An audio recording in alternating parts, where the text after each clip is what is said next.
வணக்கம். இந்த வாரம் டாப் 10 மூவிஸில் நாம் பார்க்க போகிற படம் ரூ.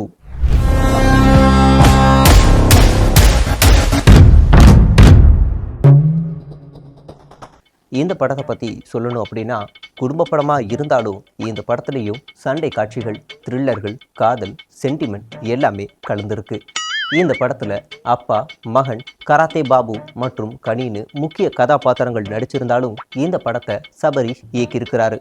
மேலும் இந்த படத்துக்கு புதுமுக தயாரிப்பாளர்களாக செந்தில் மற்றும் ஜெகத் இயக்கியிருக்கிறாங்க. இந்த படத்துடைய ஒட்டுமொத்த பட்ஜெட் 1000 கோடின்னு சொல்லப்படுது. வெறும் க்ரௌட் ஃபண்டில் இருந்தே, அதாவது 10 ரூபாவா மட்டுமே கலெக்ட் பண்ணி 1000 கோடிக்கு இந்த படத்தை இயக்கியிருக்கிறாங்க. குடும்பத்துக்குள்ள 1000 பிரச்சனைகள் இருந்தாலும் குடும்பத்துக்குன்னு ஒரு பிரச்சனை வரும்போது எல்லாரும் சேர்ந்து ஒன்றா நின்று முட்டு கொடுக்கறத பார்க்கும்போது கொஞ்சம் போர் அடிக்குது. இந்த வருஷத்துக்கான குடும்ப பட்ஜெட்டை தென்னரசு பேசும்போது பார்க்குறதுக்கு சுவாரஸ்யமாக இருக்குன்னு நினச்சாலும் அதுவும் போர் அடிக்குது. உரியடி படத்தில் வர சண்டை காட்சிகள் மாதிரியே இந்த படத்துலையும் ஒயின் ஷாப் வாசலில் பல சண்டை காட்சிகளை வச்சுருக்குறாங்க. வெறும் 10 ரூபாய்க்கு ஆரம்பிக்கிற அந்த சண்டை காட்சிகள் பார்ப்பதற்கு வியப்பாகவும் இருக்குது, திகிலாகவும் இருக்குது. அது மட்டும் இல்லாமல் இந்த படம் முழுக்க எல்லா இடத்துலையுமே கொலை, கொள்ளை, கற்பழிப்பு இதையெல்லாம் பார்க்கும்போதும் பார்ப்பதற்கே பயமாகவும் இருக்குது. இந்த படத்தில் பல முக்கிய கதாபாத்திரங்கள் நடிச்சிருந்தாலும் முழுக்க மகனுக்காகவே ஒட்டுமொத்த குடும்பமும் சிரமப்படுறது பார்ப்பதற்கு சிரிப்பாக இருக்குது. அதே நேரத்தில் அப்பாவா வரக்கூடிய கதாநாயகன் வாரத்துக்கு அல்லது ஒரு மாதத்துக்கு ஒரு முறை மட்டுமே மக்களிடம் தோன்றி யூடியூப் சேனலில் கருத்துக்களை சொல்கிறதும் நமக்கு பார்ப்பதற்கு முகம் சுளிக்கிற மாதிரி இருக்குது. அது மட்டும் இல்லாமல் இந்த படத்தில் ஒரு குடும்பத்துக்கு என்னென்ன பிரச்சனைகள் இருக்குது அப்படின்றதையும் இயக்குனர் அழகாக காட்டியிருக்கிறாரு. சொத்து வரி, வருமான வரி, கல்வி கடன், அப்புறம் நகைக்கடன், இது எல்லாமே ஒரு குடும்பத்துக்குள்ளே இருக்குது அப்படிங்கிறத இந்த படம் மூலிமா ரொம்ப தெளிவாகவே காமிச்சிருக்கிறாரு. மொத்தத்தில் இந்த படம் ரூ, ருசியான ரூ. அடுத்ததா நம்ம திரை விமர்சனத்தில் பார்க்க போகிற படம் ஈகோ.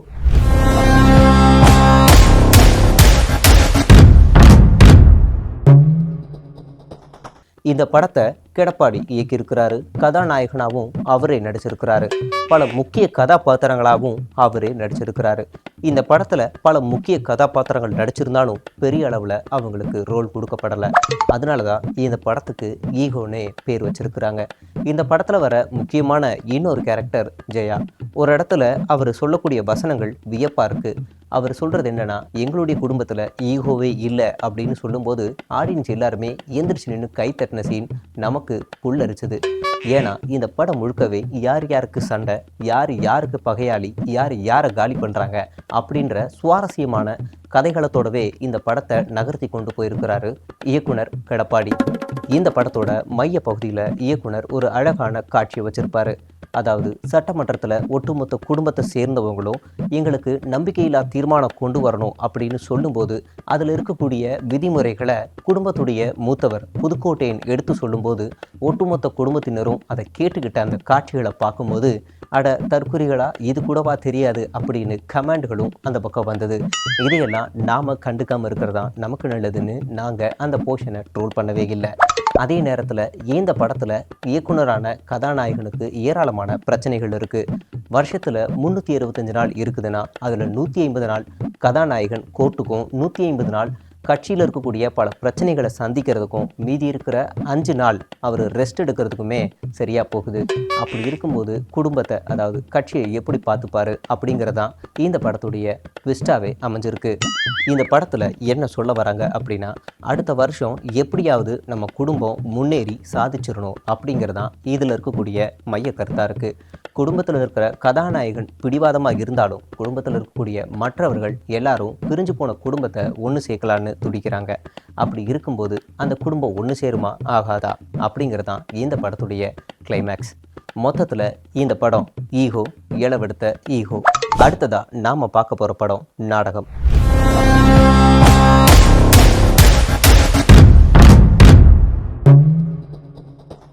இந்த படத்தில் மலை கதாநாயகனை நடிச்சிருக்காரு. மற்றும் பல முக்கிய கதாபாத்திரங்களில் வானதி, தமிழ், ராஜா, நாயனார் போன்ற முக்கிய நபர்கள் நடிச்சிருக்கிறாங்க. மேலும் இந்த படத்தை ஜி இயக்கியிருக்கிறாரு. இந்த படத்தில் பல சுவாரஸ்யமான சண்டை காட்சிகள் நிறைஞ்சிருந்தாலும் அது எல்லாமே சிரிப்பு காட்சிகளாக இருக்குது. முக்கியமாக இந்த படத்துக்கு வரி எதுவுமே இல்லை. ஏன்னா வரியை தீர்மானிக்கிறதே இவங்க தான். இந்த படத்துக்கு யூ சான்றிதழ், ஏ சான்றிதழ் எல்லாமே இவங்களே போட்டுக்கிறது தான். ஏன்னா இந்த படம் வரணுமா வேண்டாமா, எந்த படம் வரணுமா வேண்டாமான்னு முடிவு பண்ணுறதும் இவங்க தான். இந்த படத்துடைய ஓப்பனிங் காட்சியில் ஒரு போராட்ட காட்சியை வச்சுருக்கிறாங்க.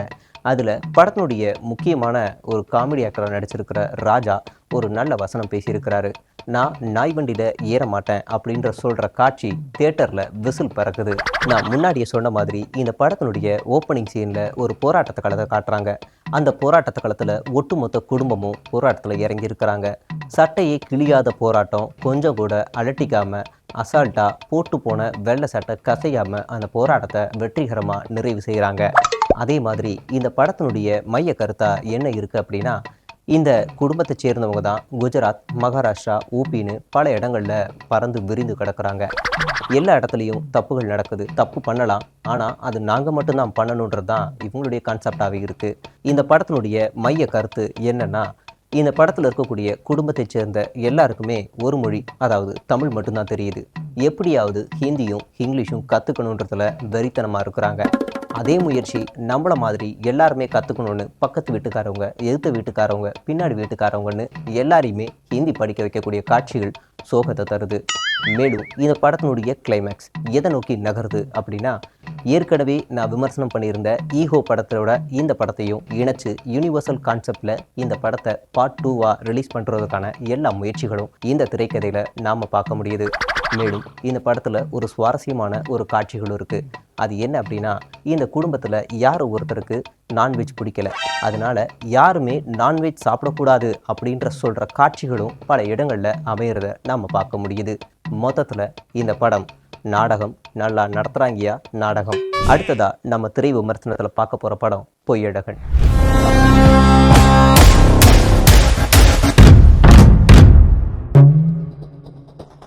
இந்த படத்தினுடைய கதாநாயகன், இயக்குனர், சைடு ஆக்டர், மெயின் ஆக்டர் எல்லாமே ஒரே ஆள் தான். அதுதான் அண்ணன் சைபன்.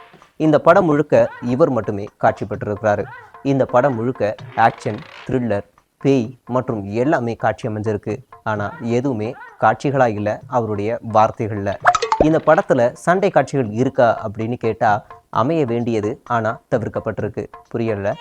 கதாநாயகனை ஒருத்தர் இந்த இடத்துக்கு இந்த நேரத்துக்கு பாக்ஸிங் பண்ணலாம் வா என்று கூப்பிடுறார். அந்த சண்டை காட்சி பிரம்மாண்டமாக இருக்கும் அப்படின்னு எதிர்பார்த்த போது அவர் காந்தி மாதிரி சமாதானமும் படுத்தலை, பகத்சிங் மாதிரி போய் சண்டையும் போடலை. அங்கிருந்து அவர் மான்கராத்தே மாதிரி தப்பிச்சு ஓடக்கூடிய காட்சிகள் திரையரங்குகளில் காமெடியாகவும் விசில் பறந்திருக்குன்னு கூட சொல்லலாம். இந்த படத்தில் பல சைட் ரோல்கள் இருந்தாலும் குடும்பத்தை சேர்ந்தவர்களையே கதாநாயகன் ஈவ இறக்கமே இல்லாமல் தன்னுடைய குடும்பத்தை விட்டு வெளியேற்றக்கூடிய காட்சிகள் நல்லாவே அமைஞ்சிருக்கு. கொஞ்ச நேரத்திலேயே அவர் பிரிஞ்சு போன எல்லாரையுமே மீண்டும் கட்சிக்குள்ளே சேர்க்குறாரு. ஒரு இடத்துல கதாநாயகன் உடஞ்சு போகிறாரு. கூடவே இருக்கிற மாளியம்மா அப்படின்ற தங்கச்சி கேரக்டர் திடீர்னு பிரிஞ்சு போகும்போது ஒட்டுமொத்த குடும்பமும் இடிஞ்சு போய் விழுகுது. ஆனால் அண்ணனுக்கு மட்டும் அது சந்தோஷத்தை கொடுக்குது. ஏன்னா அது அவருடைய சந்தோஷம் இல்லை, அண்ணியோட சந்தோஷம். இந்த படம் 0 பட்ஜெட்னு சொன்னாலும் நம்பும்படியாக இல்லை. ஏன்னா இந்த படம் முழுக்க முழுக்க க்ரௌட் ஃபண்டால் இயக்கப்பட்டது. தமிழ்நாடு மட்டுமல்ல, இந்தியா முழுவதும், உலகம் முழுவதும் இருந்து எல்லாரும் ஏராளமான பேர் 1000 ரூபாவை கொடுத்து இந்த படத்தை பிரம்மாண்டமாக இயக்கியிருக்கிறாங்க. அது மட்டும் இல்லாமல் இந்த படத்தினுடைய வில்லன் ரொம்பவே ட்விஸ்ட்டு தராரு. யார் வில்லன், கடைசியாக தான் வருவாரா இல்லை எதிர்த்த வீட்டுக்குள்ளே இருந்தே பிரச்சனை பண்ணுவாரா அப்படின்னு ஆடியன்ஸ் எதிர்பார்த்துக்கிட்டு இருக்கும்போது தான் அண்ணனுடைய வலது பக்கமாக இருக்கிற சேட்டை தான் படத்தினுடைய மெயின் வில்லனாக காட்சி அமைச்சிருக்கிறது. பெரும் த்ரில்லர் காட்சியாகவே அமைஞ்சிருக்கு. சேட்டை தான் கூட இருந்து எல்லா ரகசியங்களையும் வெளியிட்டு அண்ணனுக்கு பெரும் தலைவலியை கொடுத்து படத்தினுடைய கிளைமேக்ஸில் தன்னுடைய குடும்பத்தையே கைப்பற்றுறாரு சேட்டை. இதுதான் படத்தில் மிகப்பெரிய ட்விஸ்டாக அமைஞ்சிருக்கு. இந்த படத்தினுடைய முதல் காட்சியிலிருந்து கடைசி காட்சி வரைக்கும் ஒரே ஒரு வித்தியாசம்தான். முதல் காட்சியில் அண்ணன் கருப்பு சட்டையோடு வந்து மிகப்பெரிய புரட்சியாளர் மாதிரி பேசினாலும் ஒரு இன்டர்வல் சீனுக்கு அப்புறம் ரீஹேபிடேஷன் சென்டருக்கு போயிட்டு வந்த மாதிரி கலராக சட்டை போட ஆரம்பிச்சிடுறாரு. மொத்தத்தில் இந்த படம் பொய்யழகன், பொய்க்கே பேர் போன பொய்யழகன். அடுத்ததாக நம்ம திரை விமர்சனத்தில் பார்க்க போகிற படம் அழுமூஞ்சி.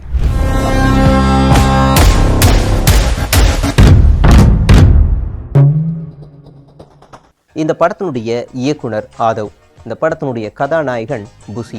இந்த படம் முழுக்க கதாநாயகன் அழுதே சாதிச்சிருவாரு. அதனாலதான் இந்த படத்துக்கு அழுமூஞ்சின்னு வச்சிருக்கிறாங்க. இந்த படத்தை பார்க்குற ஆடியன்ஸ் எல்லாருக்குமே இரிட்டேட் ஆகிற அளவுக்கு அவர் அழுதே காரியத்தை சாதிக்கிறாரு. அதை பார்க்கும்போது நமக்கும் சுவாரஸ்யமாகவே இருக்கு. இந்த படத்துல அப்பப்போ கெஸ்ட் ரோல் தராரு தளபதி. அவர் இந்த படத்தினுடைய கதாநாயகன் இல்லை. அதுதான் இந்த படத்தினுடைய மிகப்பெரிய ட்விஸ்டாகவும் அமைஞ்சிருக்கு. ஒரு மனுஷன் எதுக்கெல்லாம் அழுவான்? கீழே விழுந்தா அழுவான், இல்லை யாராவது ஏதாவது பிடுங்கிட்டா அழுவான். ஆனால் இந்த படத்தினுடைய கதாநாயகன் தொட்டதுக்கெல்லாம் அழுகிறாரு, கொடி பறந்தா அழுகிறாரு, பாட்டு போட்டா அழுகிறாரு, தளபதி இப்படி திரும்பினா அழுகிறாரு, சும்மா காரில் போனால் அழுகிறாரு, கூட்டத்தை பார்த்தா அழுகிறாரு, நோட்டீஸை பார்த்தா அழுகிறாரு, பேனரை பார்த்தா அழுகிறாரு, தன்னைத்தானே பார்த்தாலும் அழுகிறாரு. மொத்தத்தில் இந்த படம் முழுக்க அழுதுகிட்டே இருக்கிறாரு.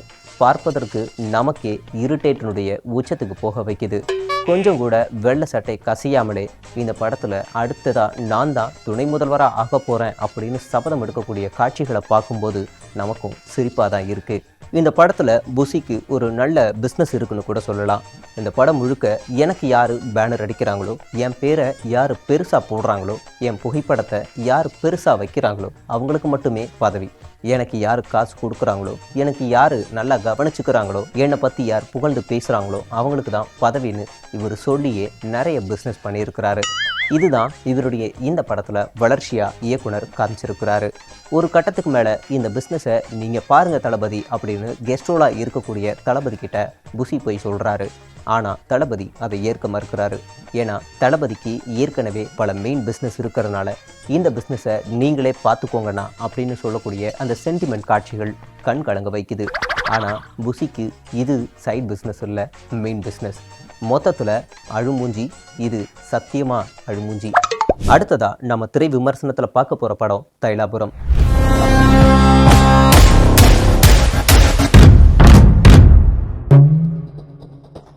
இந்த படத்தில் கதாநாயகனா இரு கதாநாயகனா அப்பாவும் மகனும் நடிச்சிருக்கிறாங்க. இந்த படத்தினுடைய தயாரிப்பாளர்கள்னு யாருமே கிடையாது. ஏன்னா கடைசி படத்துலேயே இவங்க வாங்கின ஸ்வீட் பாக்ஸை வச்சே இந்த படத்தை ரன் பண்ணிக்கிட்டு இருக்காங்க. பார்க்குறதுக்கு இது லோ பட்ஜெட் படமாக இருந்தாலும் இதுவும் ஒரு பிரம்மாண்டமான பட்ஜெட்டில் இயக்கப்பட்ட ஒரு படமாகவே பார்க்கப்படுது. இந்த படத்தினுடைய மைய கருத்து என்ன அப்படின்னா, குடும்பத்துக்காக வாங்கி வச்சிருக்கிற அந்த ஸ்வீட் பாக்ஸ் காலி ஆயிடுச்சு. அந்த ஸ்வீட் பாக்ஸை எப்படியாவது நிரப்பணும் அப்படிங்கிறதுக்கு தான் அப்பாவும் மகனும் போராடிக்கிட்டு இருக்கிறாங்க. அதுக்காக ஏற்கனவே உறவு வச்சிட்டு இருக்கிற குடும்பத்தோட சேரணுங்கிறது தான் இந்த படத்தினுடைய மைய கருத்தாக இருக்குது. இந்த படத்தில் இன்டர்வெல்ல அப்பாவும் மகனும் அடிச்சுக்கக்கூடிய காட்சிகள் கண் கலங்க வைக்குது.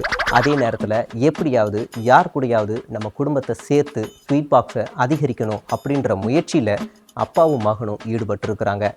அப்பாவும் மகனும் இந்த படத்தினுடைய இறுதியில் ஒன்று சேர்றாங்களா, ஸ்வீட் பாக்ஸை நிரப்புறாங்களா, தன்னுடைய குடும்பத்தினுடைய எண்ணிக்கையை என்ன வைக்கிறாங்களா அப்படிங்கிறதான் இந்த படம். மொத்தத்தில் இந்த படம் தைலாபுரம். கதையை சொல்கிறேன் அப்புறம். திரை விமர்சனத்தில் நம்ம இறுதியாக பார்க்க போகிற படம் இது நம்ம லிஸ்ட்லேயே இல்லையே. இந்த படத்தினுடைய தயாரிப்பாளராக நியூஸ் என்ற கம்பெனி இயக்கியிருக்கிறாங்க. இந்த படத்தில் 5 பேர் நடிச்சிருந்தாலும், உயிரை கொடுத்து பல கேரக்டர்கள் நடித்தாலும் இந்த தரிதனம் பிடிச்சவங்களுக்கு 20Kக்கு மேலே வியூஸ் போக மாட்டேங்குது. என்ன தான் புலம்புனாலும் சப்ஸ்கிரைபர்ஸும் கம்மியாக தான் ஏறுது. வியூஸும் ஏறலை, சப்ஸ்கிரைபர்ஸும் ஏறலை. வேறு பொழப்பை பார்த்துட்டு போகலான்னா அதுக்கும் வழி இல்லை. அதுக்கு நீங்கள் தான் வழியை காட்டணும். மொத்தத்தில் இந்த படம் மெகா ஹிட்.